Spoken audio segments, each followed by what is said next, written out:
Le film l'été dernier de Catherine Breillat. J'avais pensé d'ailleurs au film américain avec Catherine Hepburn et Elizabeth Taylor et Montgomery Clift, Soudain l'été dernier.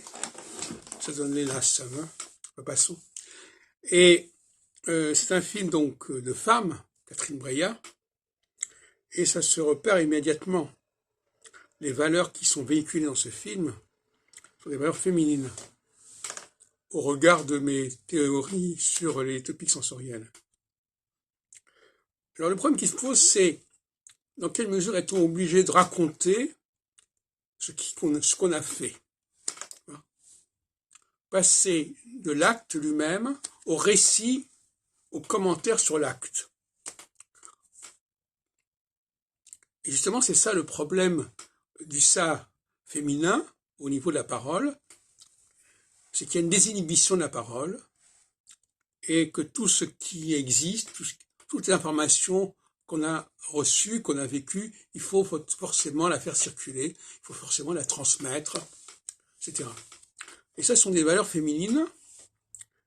Et le garçon qui joue dans ce film, il est dans une sorte d'hybridité à ce niveau-là. Parce qu'il a une sorte de pulsion masculine au niveau du contact physique, mais il a aussi une pulsion féminine au besoin de parler, de raconter ce qu'il a fait autour de lui, et notamment à son père et ailleurs. Donc ça, c'est extrêmement intéressant. Quant à l'actrice, le personnage que joue Léa Drucker, elle est plutôt dans un rôle masculin, en quelque sorte, si on peut dire. Elle ne veut pas qu'on raconte ce qui s'est passé et elle ne prend pas l'initiative de la relation au niveau tactile, physique, etc. Donc là, on va discuter dessus.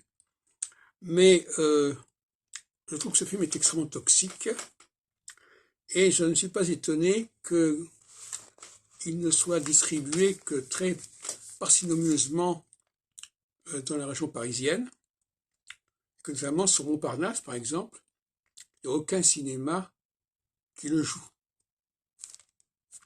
Il est joué de manière très périphérique dans quelques salles parisiennes. Et voilà, c'est intéressant parce qu'effectivement, j'ai remarqué que lorsque Gaumont et Pathé ne diffusent pas largement un film, c'est que ce film fait problème. Et en l'occurrence, Catherine Breillat est dans une désinhibition à la fois de la parole, puisqu'il faut raconter ce qu'on a fait, mais au niveau également visuel, puisque pour les topiques sensoriels, les femmes ont un ça, une libération, une liberté au niveau de la parole et du visuel. Et là, effectivement, on ne nous épargne aucune relation, aucun spectacle visuel, tout est bon à ce niveau-là.